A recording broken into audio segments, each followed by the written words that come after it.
Hello வணக்கம். இது movie review ID. Today நம்ம ரிவ்யூ பார்க்க போகிறோம். நான் ரீசெண்டாக பிரபுதேவா நடித்து தேட்டர்ஸில் ரிலீஸ் ஆன மூவி தான் ஜாலி அர்ஜுனுக்கான மூவி. இந்த மூவியோட ரிவ்யூ தான் நீங்கள் பார்க்க போகிறோம். இந்த ரிவ்யூ பார்க்குறதுக்கு முன்னாடி சேனல் லைக் பண்ணிவிட்டு சப்ஸ்கிரைப் மட்டும் பண்ணிக்கோங்க. இந்த மூவியோட ஒன்லைன் மட்டும் நம்ம சிம்பிளாகவே பார்த்துடலாம். இந்த மூவியில் நம்ம ஹீரோ பார்த்தீங்கன்னா வக்கீலன்னு நடிச்சிருக்காரு. அவர் பார்த்தீங்கன்னா ஒரு கேஸ் வாதாடுவார். அதனால் பார்த்தீங்கன்னா அரசியல்வாதிங்க பார்த்தீங்கன்னா அவரை கொலை பண்ணிவிடுவாங்க. கொலை பண்ணிவிட்டு பார்த்தீங்கன்னா ஹோட்டல் ரூமில் பார்த்தீங்கன்னா அப்படியே அவரை விட்டு போயிடுவாங்க. அதுக்கப்புறம் பார்த்தீங்கன்னா இந்த மூவியில் 4 பேர் அக்கா தங்கச்சி நடிச்சிருப்பாங்க. அவங்க பார்த்தீங்கன்னா அவர் மீட் பண்ணதுக்கு வருவாங்க.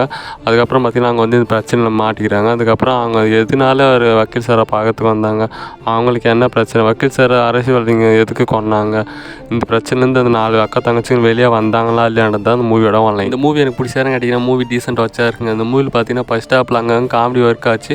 செகண்ட் ஹாப்பில் பார்த்தீங்கன்னா இன்னும் காமெடி ஒர்க் ஆச்சு. ஆனால் பார்த்தீங்கன்னா கிளைமேக்ஸுக்கு முன்னாடி 30 மினிட்ஸ் பார்த்தீங்கன்னா எமோஷ்னலாக கொண்டு போயிட்டாங்க. அதனால் இந்த மூவி பார்த்தீங்கன்னா டீசெண்ட் வச்சா தான் இருந்துச்சு எனக்கு. ஆனால் அந்த செகண்ட் ஹாப்பில் வர காமெடிஸ்லாம் எனக்கு நல்லா ஒர்க் ஆச்சு. மூவி பார்த்தீங்கன்னா காமெடியாக கொண்டு போயிருந்தாங்கன்னா பார்த்தீங்கன்னா இந்த ஹீரோட பெஸ்ட்டு காமெடி மூவியாக வந்திருக்கும். பட் என்ன பண்ணுது இந்த மூவி, இவங்க பார்த்தீங்கன்னா எமோஷ்னலுக்குள்ளே போயிட்டாங்க. அதனால் பார்த்தீங்கன்னா இவங்க அது கொஞ்சம் சொதப்பிட்டாங்க தான் நான் சொல்லுவேன். இவங்க எமோஷ்னலுக்குள்ளே போகாமல் ஃபுல் அண்ட் ஃபுல் காமெடியாகவே இந்த மூவி எடுத்திருந்தாங்கன்னா பார்த்தீங்கன்னா இந்த மூவி வேறு லெவலில் வந்திருக்கும். பட் அது கொஞ்சம் இந்த டீம் மிஸ் பண்ணிட்டாங்கன்னு தான் நான் சொல்லுவேன். இந்த மூவியில் ஒரு ஆக்டர்ஸோட ஆக்டிங் பார்த்தீங்கன்னா நல்லா தான் இருக்குது. பட் சொல்கிற அளவுக்கு இன்னும் ஒத்துலாம். இந்த மூவி பார்க்கலாமா வேணாமான்னு கேட்டிங்கன்னா ஒரு வாட்டி பார்க்கறதுக்கு ஒர்த்தான மூவி தான். இந்த மூவி மிஸ் பண்ணாதீங்க. இந்த மூவிக்கு என்னோட ரேட்டிங் பார்த்தீங்கன்னா 5க்கு 3.